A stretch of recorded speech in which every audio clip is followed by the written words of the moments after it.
So this is our brioche vodka. Here we take real brioche and we mix it with alcohol and then we distill off the essence of it. Why did you decide the world needs a vodka that tastes like brioche? Well, it's far from clear the world does, but a lot of flavors are soluble in water. Others are only soluble in oil. Alcohol can pick up some of both. So we thought that with alcohol, we might actually be able to make a bread-flavored drink. So here we go. Cheers. It's really, really good. Nathan Myhrvold's wearing a white jacket, but he's no professional chef. He's a science prodigy who started college at 14, worked with Stephen Hawking, and later made a fortune as CTO of Microsoft. In 2000, he co-founded Intellectual Ventures, a company known for both their notorious patent trolling and using science to solve world problems.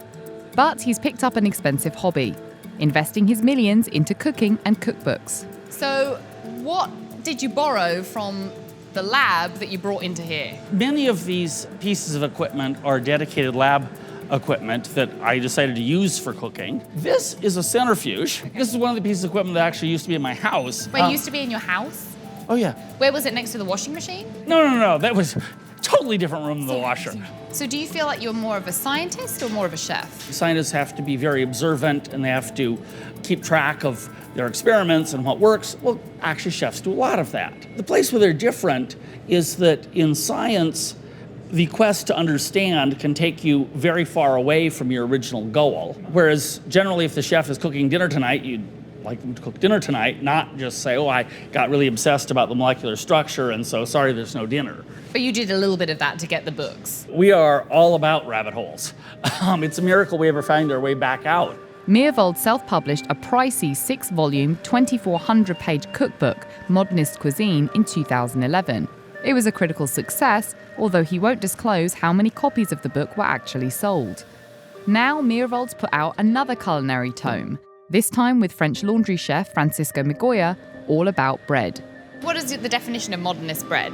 Well, there's no strict definition, but what we do in the book is try to use science and lots of experiments to understand really what are the right techniques of bread making. We don't believe the best bread in the world all occurred in the past. No, the golden age of bread is now. Myrhvold and his 22-person team spent 4 years obsessively baking for the book, over 36,000 loaves. This is our master sourdough. It's easy to make. It has, you can see how shiny, really shiny. The crumb is.